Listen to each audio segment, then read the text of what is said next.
Hello students. पिछले class में आपने units, dimensions and dimensional formula के बारे में पढ़ा। डायमेंशनल फार्मूला लिखना सीखा। Dimensional equation, principal of homogeneity को पढ़ा। अब हम डायमेंशनल फार्मूला, डायमेंशन का यूज करने जा रहे हैं। तो आइए देखते हैं क्या है डायमेंशन के यूजेस। Uses of dimensions. अब यूजेज ऑफ डायमेंशंस में यूजेज ऑफ डायमेंशनल फार्मूला होंगे, यूजेज ऑफ डायमेंशनल इक्वेशन होंगे, यानी कि डायमेंशन जो हम लोग सीखे हैं उसका क्या यूज होगा। थोड़ा सा एक बात हम डायमेंशनल फार्मूला के बारे में जान लें, फिर हम यूजेज की बात कर लेंगे। तो जो डायमेंशनल फार्मूला है DF, dimensional formula of a physical quantity, of a physical quantity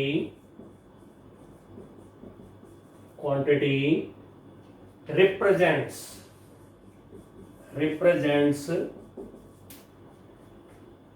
unit या कहिए derived unit of the physical quantity.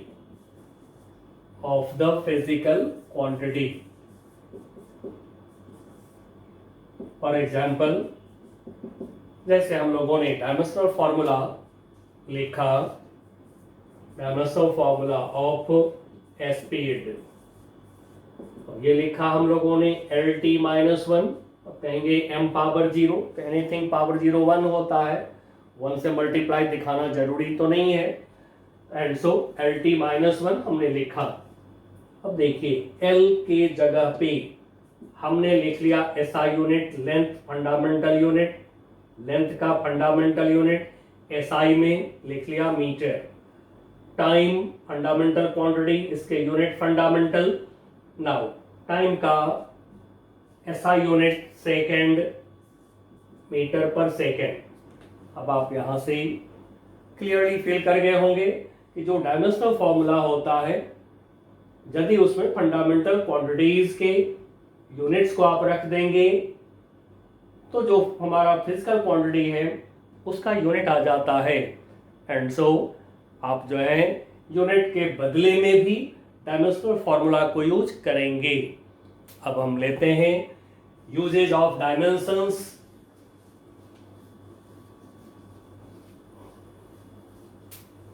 तो यूजेज ऑफ डायमेंशन में सबसे पहला हम यूज लेते हैं जो बहुत इंपॉर्टेंट यूज है हमारे लिए, वो क्या है? Number 1, first use to test correctness, of an equation, correctness of an equation in physics. आप फिजिक्स में जांच कर सकते हैं कि कौन सा इक्वेशन सही है, कौन सा इक्वेशन गलत है, यूजिंग डायमेंशन। कैसे? मैं आपको स्टेप दे देता हूं, आप स्टेप लेंगे, अपने आप सोल्यूशन आवेगा, एकदम इजी ढंग से आप ट्रीट करेंगे। चैप्टर बहुत इजी है। एंड सो मैं स्टेप दे देता हूं। चलिए, तो इसमें क्या सब स्टेप्स हमें लेना है? Number 1, first step. अब मैं बोलता हूं, लिखिए, right dimensional formula of each term in given equation. Number 2, if the equation obeys principle of homogeneity, then it is dimensionally correct equation, and if the equation does not obey principle of homogeneity, then it is wrong equation. It is wrong equation. चलिए ये 2 steps दे दिया हमने. अब हम ले रहे हैं example. Test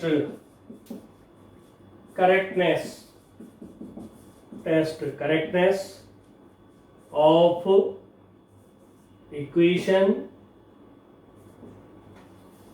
s equal to ut plus half at². अब देखिए बच्चों, ये इक्वेशन 9th क्लास से ही आप देखते आ रहे हैं. हमें इस इक्वेशन की करेक्टनेस की जांच करनी है. चलिए पहला स्टेप ले रहे हैं, सॉल्यूशन. फर्स्ट स्टेप जो हमने लिखा, right dimensional formula of each term. अब टर्म की काउंटिंग करते हैं जरा. LHS में ये एक टर्म है, ये एक टर्म है. मल्टीप्लिकेशन डिवीजन में टर्म कंबाइन होते हैं, ये एक टर्म है. प्लस और माइनस से टर्म सेपरेट होता है, तो ये एक टर्म और ये एक टर्म. मल्टीप्लिकेशन डिवीजन में टर्म एक हो जाते हैं, कॉम्बिनेशन हो जाते हैं टर्म का. एंड सो फुल टर्म का डायमेंशनल फॉर्मूला जब भी लेंगे तो फुल टर्म का लेंगे. तो चलिए पहला स्टेप लेते हैं, डायमेंशनल फॉर्मूला लिखते हैं. तो थोड़ा सा एक लाइन लिख लीजिए. Writing DF. LHS में S का dimensional formula L, because S displacement distance, ये लेंथ है.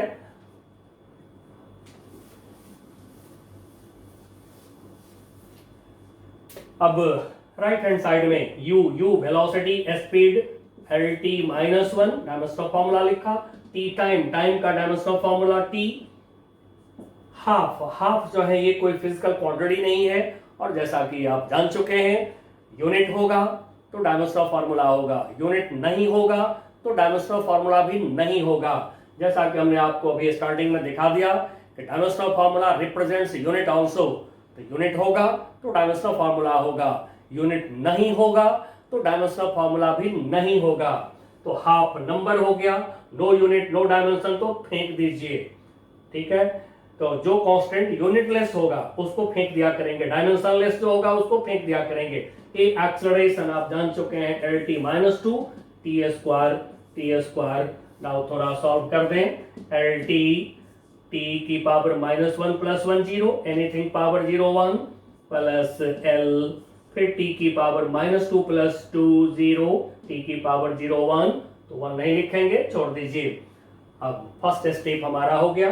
डायमेंशनल फॉर्मूला को कभी ऐड सब्ट्रैक्ट नहीं करेंगे, बिकॉज डायमेंशनल फॉर्मूला यूनिट होता है, यूनिट को रिप्रेजेंट करते हैं. अब जैसे मीटर प्लस मीटर, अब देखिए LHS में क्या है, मीटर है. एंड सो डायमेंशनल फॉर्मूला को कभी ऐड नहीं करेंगे. L + L 12 नहीं कर देंगे, नहीं तो मीटर प्लस मीटर 2 मीटर हो जाएगा, गलत हो जाएंगे हम. इसलिए कभी भी डायमेंशनल फॉर्मूला को ऐड सब्ट्रैक्ट नहीं करेंगे. तब है कि जिस दो टर्म को आप ऐड करेंगे सब्ट्रैक्ट करेंगे उनके डायमेंशनल फॉर्मूला होगा सेम, और ऐड सब्ट्रैक्ट करने पर जो मिलेगा टर्म उसका भी डायमेंशनल फॉर्मूला उसी के सेम होता है. आगे मैं ये लिखाऊंगा आपको. तब आइए, पहला स्टेप हमारा क्लियर हो गया, डायमेंशनल फॉर्मूला आपने लिख लिया. अब हम प्रिंसिपल ऑफ होमोजेनिटी की जांच कर रहे हैं. तो क्या देख रहे हैं, L की पावर 1, L की पावर 1, L की पावर 1. तो जो प्रिंसिपल ऑफ होमोजेनिटी में बोले हैं कि in either side of a dimensional equation powers of each corresponding term are equal. मतलब एक जैसे टर्म की जो पावर्स हैं वो इक्वल हैं, तो कहेंगे प्रिंसिपल ऑफ होमोजेनिटी को ये ओबे कर रहा है. नहीं, यदि एक भी टर्म पे पावर अलग अलग हो गया कहीं, तो कहेंगे प्रिंसिपल ऑफ होमोजेनिटी को ये ओबे नहीं कर रहा है. तो जो इक्वेशन प्रिंसिपल ऑफ होमोजेनिटी को ओबे करता है, जैसा कि सामने में है, L की पावर 1, L की पावर 1, L की power 1, each corresponding term, each like term की पावर LHS RHS में सेम है. And so this equation obeys principal of homogeneity. So this is dimensionally correct equation.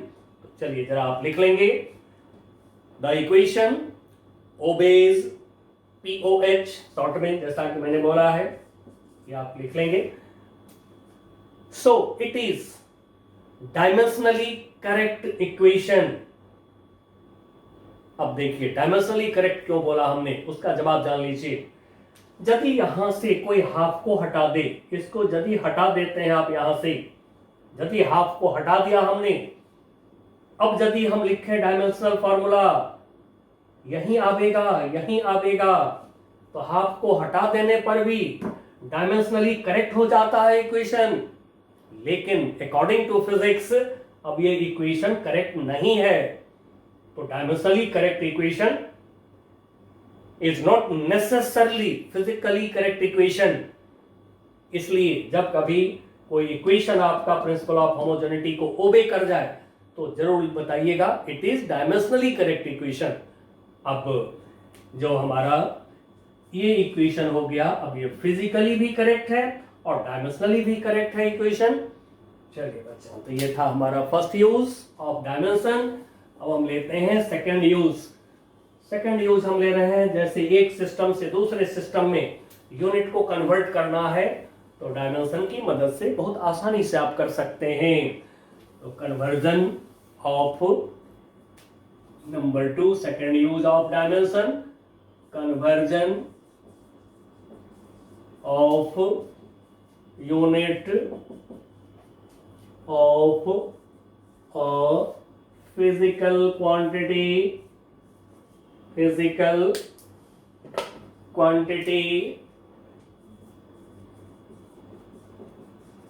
from one system, physical quantity from one system into other system,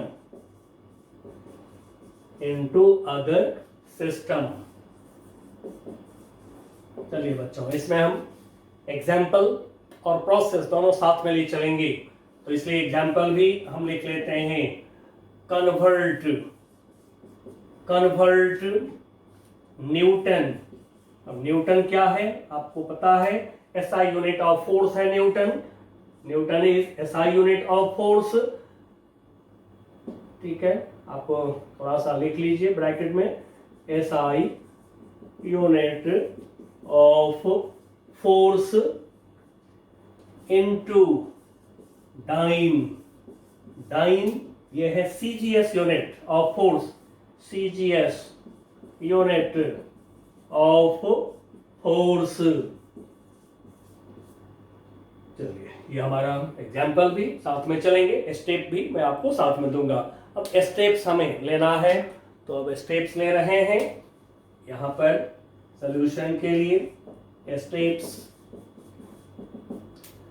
number 1, first step लिखिए, मैं बोल रहा हूं, right dimensional formula of the given physical quantity which represents derived unit of the physical quantity। अब देखिए यहां पे हमारा फिजिकल क्वांटिटी कौन है, जिसका यूनिट है वो कौन सी क्वांटिटी है, तो वह है फोर्स। तो फोर्स फिजिकल क्वांटिटी हो गया। हम सबसे पहले फिजिकल क्वांटिटी का लिखेंगे डायमेंशनल फॉर्मूला। तो लिखिए डायमेंशनल फॉर्मूला ऑफ फोर्स। अब आप जान चुके हैं mL/T-2। अब जैसा कि हम लोग जान चुके हैं कि डायमेंशनल फॉर्मूला रिप्रेजेंट्स यूनिट, तो देयरफॉर यूनिट को शॉर्ट में यू लिख लेते हैं, इक्वल टू mL/T-2। ये हमारा फर्स्ट स्टेप है। नाउ सेकंड स्टेप में आ जाइए। सेकंड स्टेप में let unit in first system में यूनिट। अब फर्स्ट सिस्टम हमारा कौन है, एसआई। इसमें यूनिट क्या है, न्यूटन। फर्स्ट सिस्टम में जो यूनिट है उसको U1 सपोज करिए। अब एक तरफ यदि 1 सबस्क्रिप्ट लगा दिए हैं तो दूसरे तरफ भी सब में 1 सबस्क्रिप्ट लगा लीजिए। तो this is M1 L1 T1-2। Again unit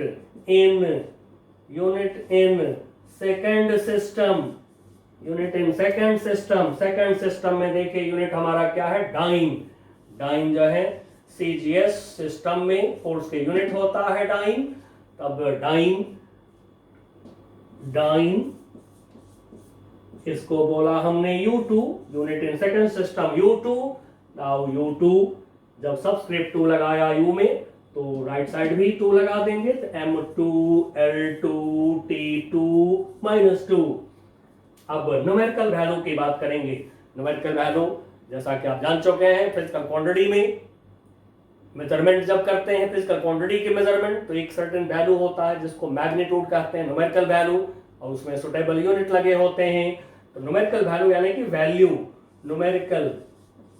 numerical value in first system, in first system, इसको हम सपोज कर रहे हैं N1 न्यूमेरिकल वैल्यू, यानी जो वैल्यू होता है उसको हमने फर्स्ट सिस्टम में N1 सपोज करा। फिर numerical value in second system, इसको N2 सपोज कर लिया।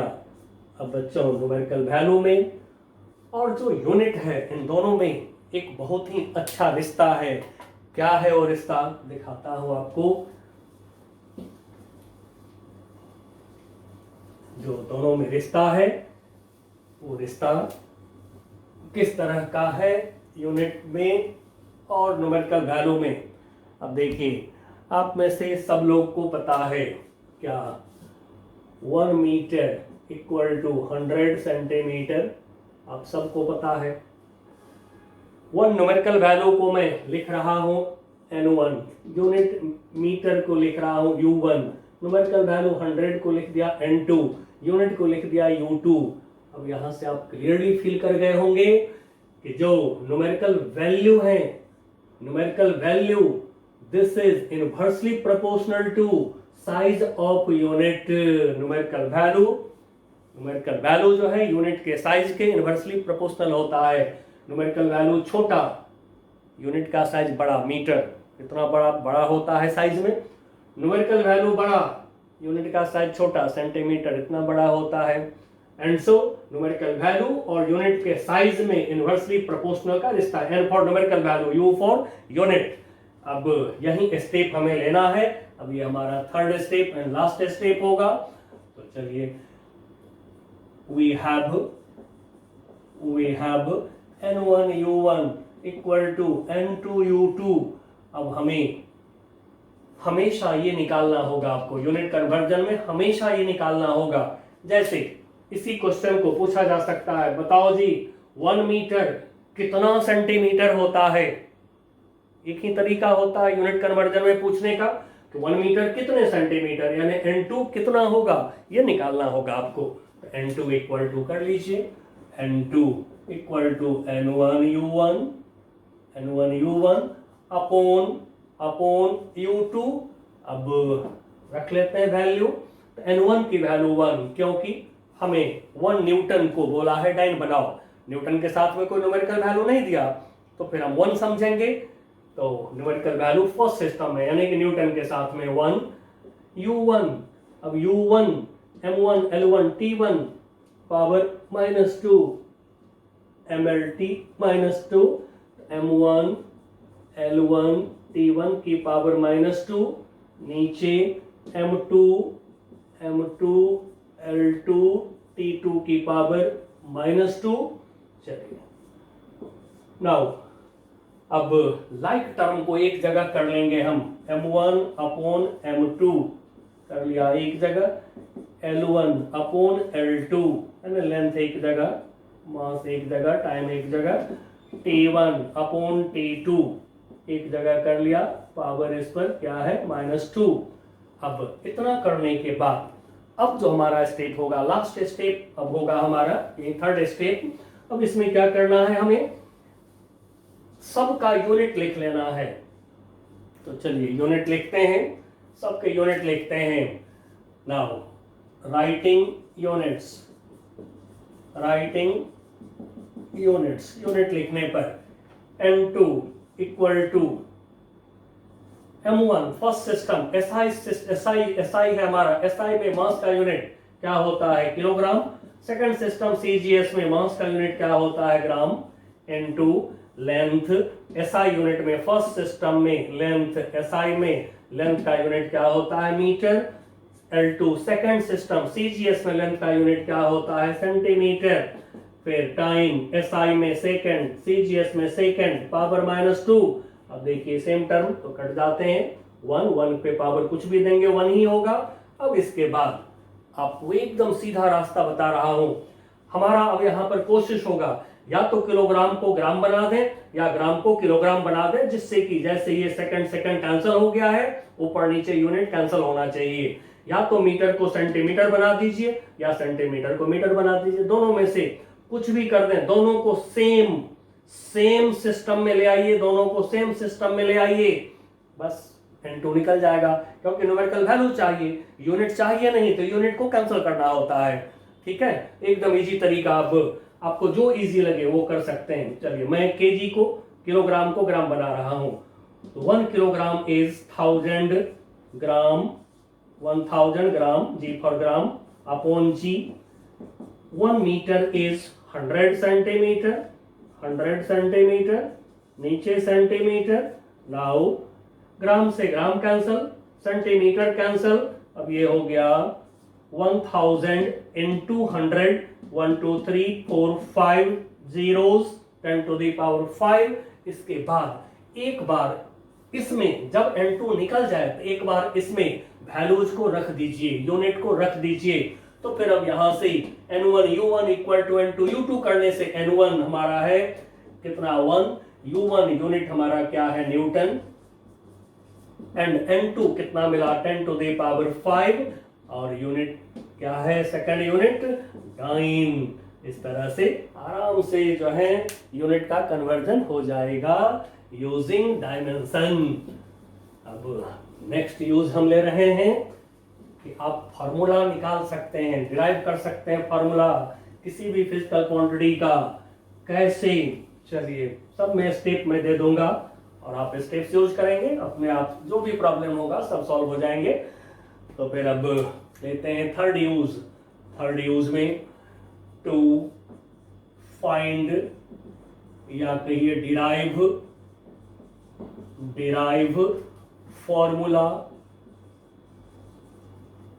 Of a physical quantity.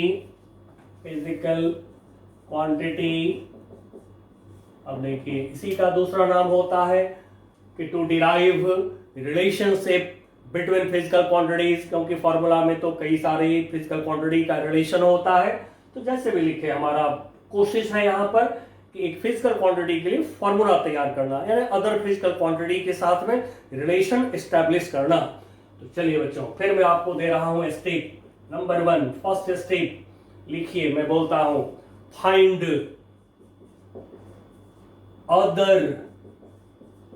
other physical quantities on which the given physical quantity depends। मतलब कि हमें अदर फिजिकल क्वांटिटीज का पता लगाना है जिस पर कि हमारा गिवन फिजिकल क्वांटिटी निर्भर है, डिपेंड है। जैसे कहा कि फोर्स का फॉर्मूला निकालो, हम पता लगा लेंगे फोर्स किस पर डिपेंड है, मास पे, एक्सेलरेशन पे। तो इस तरह से जिस फिजिकल क्वांटिटी का फॉर्मूला चाहिए आप पता लगाएंगे कि वो किन अदर फिजिकल क्वांटिटी पर डिपेंड करता है। Next number 2, put unknown powers on other physical quantities and multiply them. मतलब जो हमने पता लगाया अदर फिजिकल क्वांटिटी का, उस पर unknown power XYZ ABCD power दे करके, अननोन पावर दे करके उनको मल्टीप्लाई कर देना है आपको। अब थर्ड स्टेप पर आइए। अब थर्ड स्टेप में जो थर्ड स्टेप होगा हमारा, इसमें given physical quantity given physical quantity, यानी कि जिसका हमें फॉर्मूला चाहिए, इसको प्रोपोर्शनल कर लेंगे product of other physical quantity, other physical quantities. जो स्टेप 2 में अननोन पावर दे करके अदर फिजिकल क्वांटिटीज को आपने मल्टीप्लाई किया है, तो जो प्रोडक्ट है उस प्रोडक्ट को other physical quantity with unknown power, चलिए मैं लिख देता हूं विथ अननोन पावर्स। अब ये निकाले हैं स्टेप 2 में, ये लिखा है हमने product of other physical quantities with unknown powers को रखिए प्रोपोर्शनलिटी के राइट साइड में, जिसका फॉर्मूला चाहिए उसको रखिए लेफ्ट हैंड साइड में। नंबर 4, फोर्थ स्टेप, अब प्रोपोर्शनल को इक्वेशन में कन्वर्ट करिए। तब हम यहां पर इक्वेशन फॉर्म करने जा रहे हैं, कन्वर्ट प्रोपोर्शनैलिटी, लिखिए बोल रहा हूं, convert proportionality into equation multiplying with an unknown constant। जैसे आप प्रोपोर्शनल को जब इक्वल करते हैं तो क्या करते हैं, एक अननोन कांस्टेंट से मल्टीप्लाई करते हैं। जैसे x प्रोपोर्शनल टू y, तो आप क्या लिखते हैं, x इक्वल टू ky, जहां k क्या है, प्रोपोर्शनलिटी कांस्टेंट, अननोन कांस्टेंट है। चलिए नंबर 5, अब देखिए जो हमें इक्वेशन चाहिए वो करेक्ट चाहिए इक्वेशन, प्रिंसिपल ऑफ होमोजेनिटी को ओबे करना चाहिए हमारे इक्वेशन को।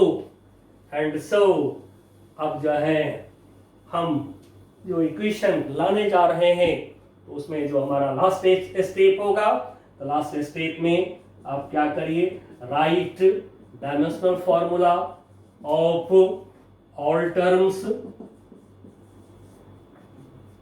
use POH, principle of homogeneity, find unknown powers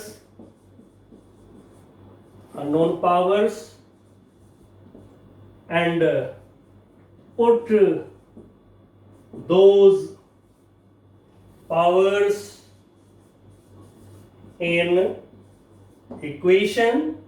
और वो इक्वेशन जो फोर्थ स्टेप में इक्वेशन आ चुका है, इन इक्वेशन इन स्टेप 4, जो स्टेप 4 में इक्वेशन आवेगा उसमें डाल दीजिए अननोन पावर को, इक्वेशन रेडी है आपका।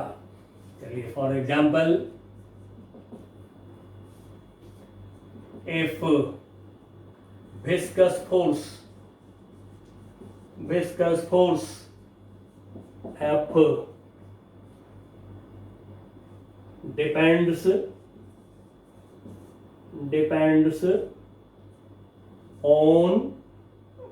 depends on coefficient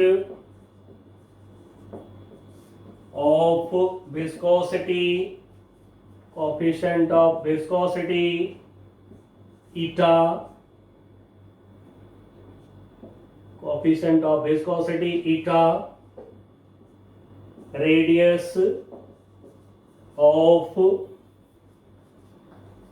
a spherical body, radius को r लिख लीजिए, रेडियस r स्मॉल r, ठीक है, रेडियस को स्मॉल r से यहीं पर डिनोट कर लें हम, radius of a spherical body and its speed, when speed को भी लिख लीजिए, भी when the body moves in a fluid, then find formula of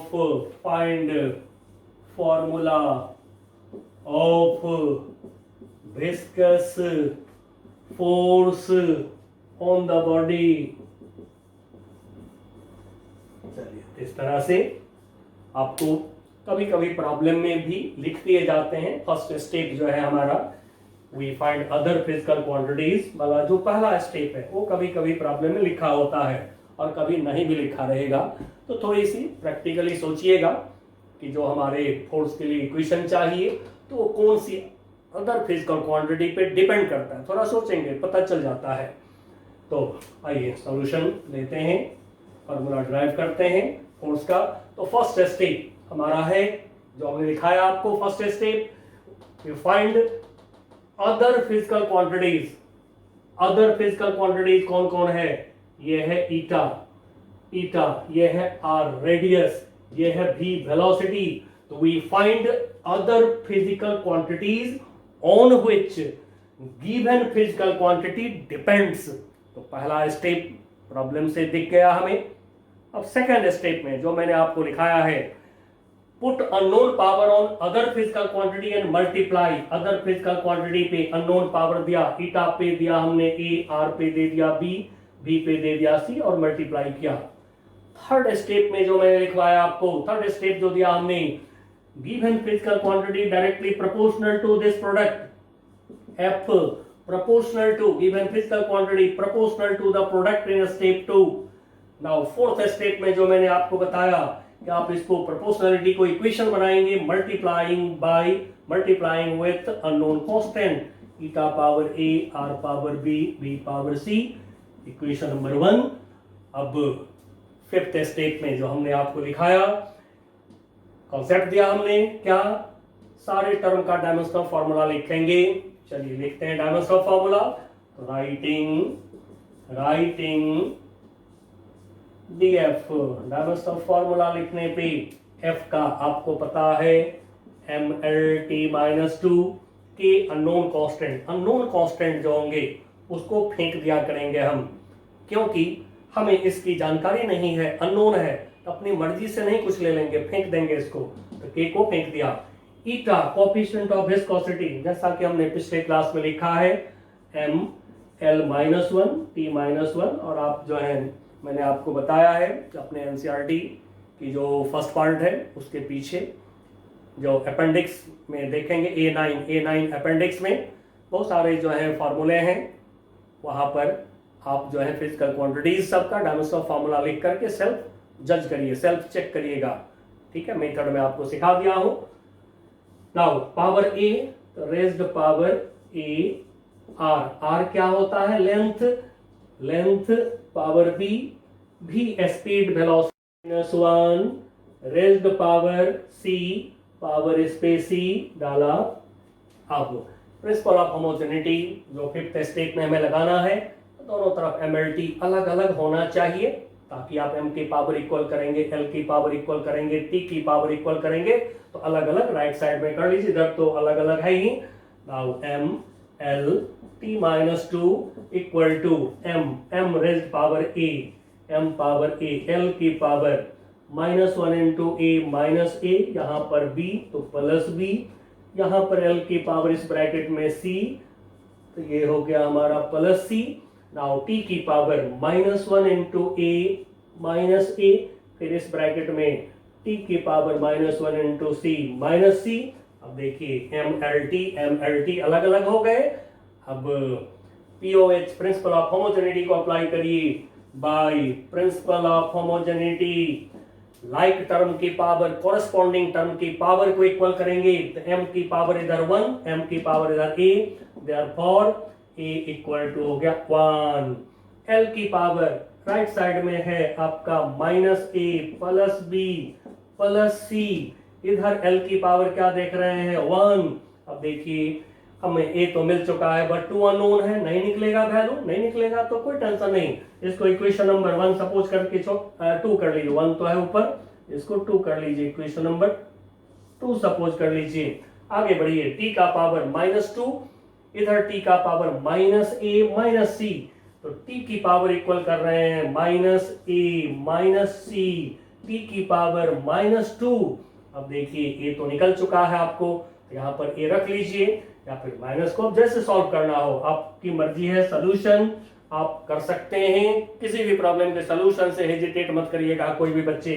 now this is, मैं यहां से माइनस कॉमन निकाल रहा हूं, a plus c equal to -2, minus से माइनस कैंसिल करा हमने, a के जगह पर 1 लीजिए, 1 plus c equal to 2, therefore c equal to 1 आ गया।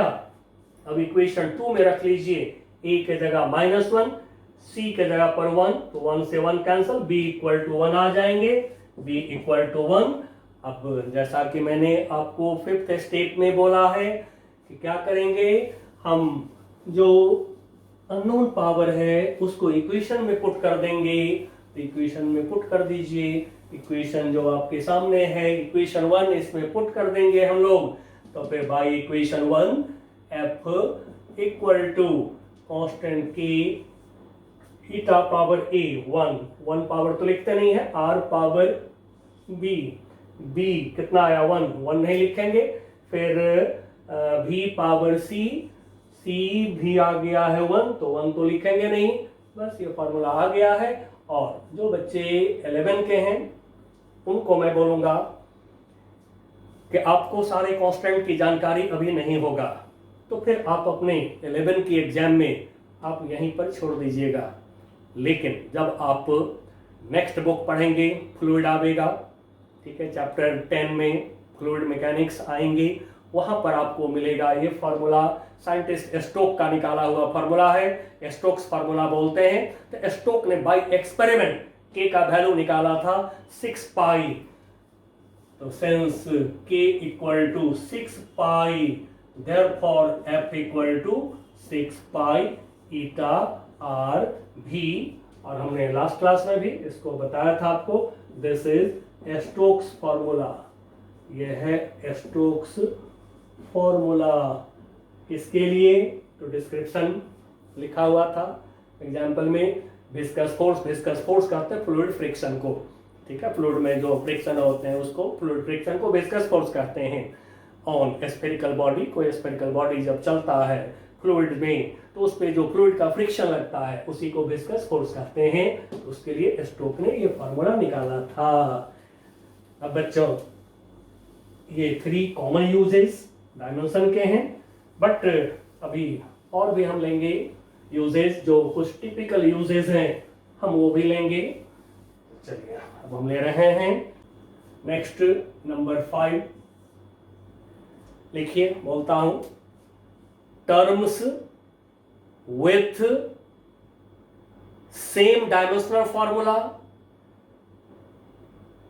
And same units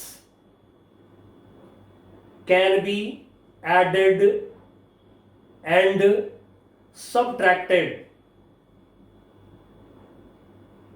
The resulting term has same dimensional formula and same unit as those terms which are added and subtracted। आइए बच्चों लेते हैं इसका example. Now in an equation x equal to a plus b upon c minus t, x is length, t is time, then find dimensional formula of a b c। Solution रहे हैं, तो dimensional formula of ए जो चाहिए उसको हमेशा LHS में लिखिए, और जो मालूम हो, जो वैल्यू हो, उसको हमेशा RHS में लिखिए। Dimensional formula of A equal two dimensional formula of x अब देखिए x के बारे में क्या बोल दिया, लेंथ, तो फिर ये निकल गया आपको l। अब मैं l पर ही छोड़ दे रहा हूं, नहीं स्कूल एग्जाम में लिखते हैं तो m0 t0 लगा दीजिएगा। अब यहां देखिए b upon c minus T, ये है एक टर्म, क्योंकि एडिशन सब्ट्रैक्शन से टर्म अलग होते हैं, मल्टीप्लिकेशन डिवीजन में टर्म कंबाइन होता है, तो ये एक टर्म है, इसका डायमेंशनल फॉर्मूला वही होगा जो a का होगा, जो x का होगा।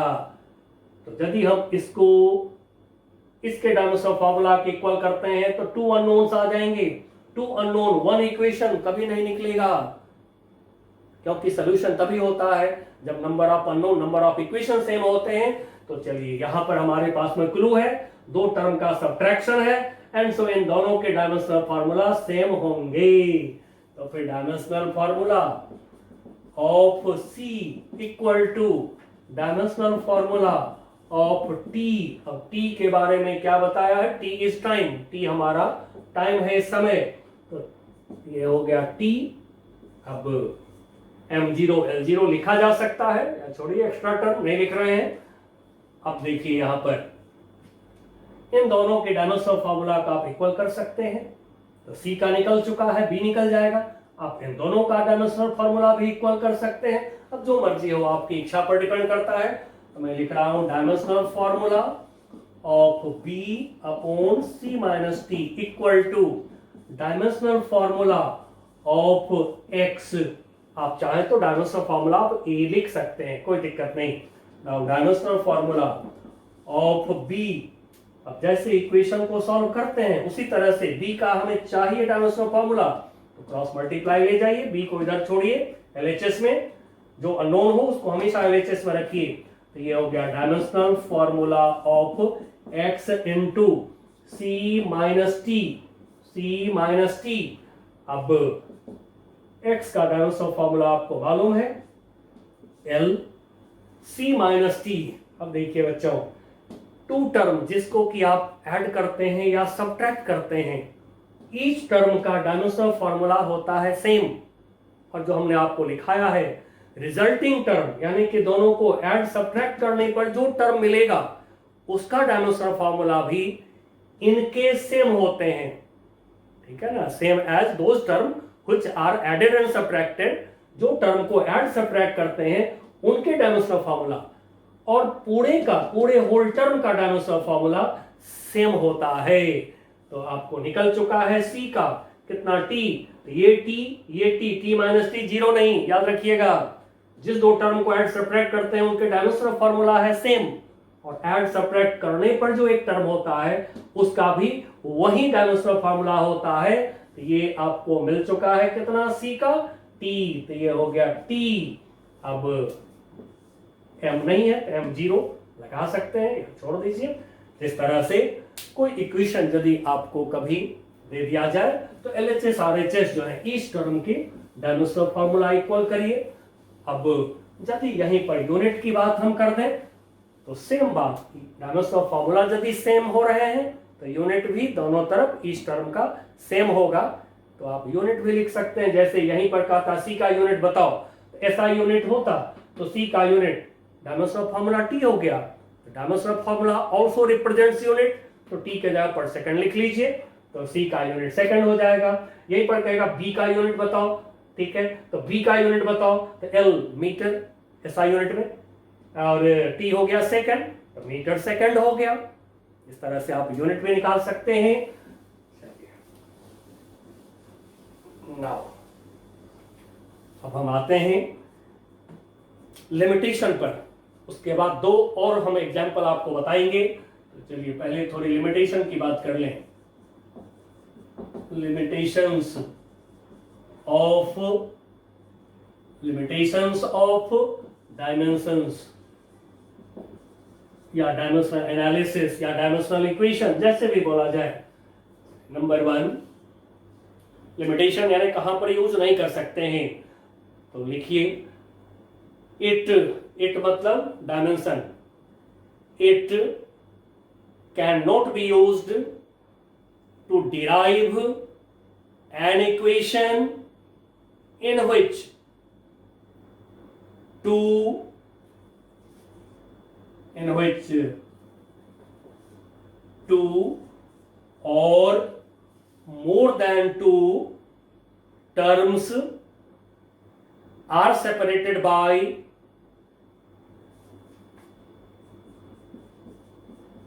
plus and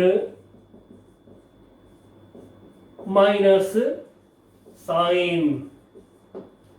जैसे आपको कह दे v equal to u plus a t, इसको डिराइव करो डायमेंशन मेथड से, ये डिराइव नहीं हो सकता है। यदि आपसे कहता है s equal to u t plus half t square को डिराइव करो डायमेंशन मेथड से, तो डिराइव नहीं हो सकता है। Number 2, it can not be, लिखिए it can not be used for dimensionless constants और डायमेंशनलेस टर्म्स। अब कुछ डायमेंशनलेस टर्म मैं लिख देता हूं जिसको पहचानिएगा।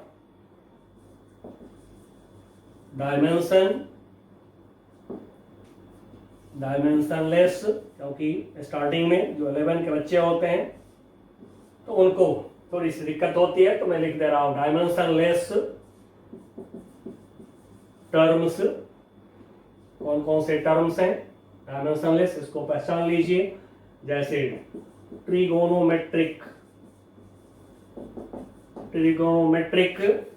फंक्शंस, ट्रिगोनोमेट्रिक फंक्शन ऑलरेडी आप जानते हैं, जैसे sine theta, cos theta etcetera, ये डायमेंशनलेस होते हैं। और ऑल्सो थीटा इज, जो एंगल है theta is dimensionless, theta is dimensionless. फिर नेक्स्ट लॉगरिथमिक फंक्शंस, लॉगरिथमिक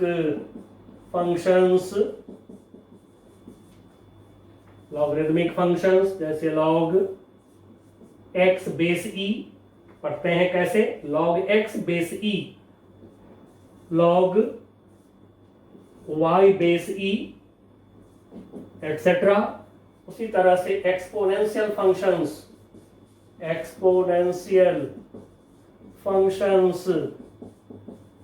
जो एक्सपोनेंशियल फंक्शंस हैं e raised power x, e raised power y etcetera, ये डायमेंशनलेस होते हैं। अब इन दोनों में बच्चों आप याद रखेंगे, आगे बढ़ेंगे मैथ पढ़ेंगे तो आपको पता चल जाएगा, लेकिन अभी मैं बता देता हूं स्टार्टिंग में e to the power x, इसमें लॉग लगा है, ये e to the power x इसमें लॉग नहीं लगा है। ये दोनों अलग अलग तरह के क्वांटिटीज हैं।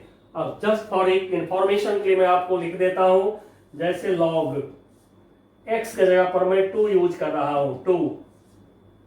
नाउ इसको मैं लिख रहा हूं 2.303 लॉग। अब देखिए यहां पर बेस जो है मैंने लिख दिया 10।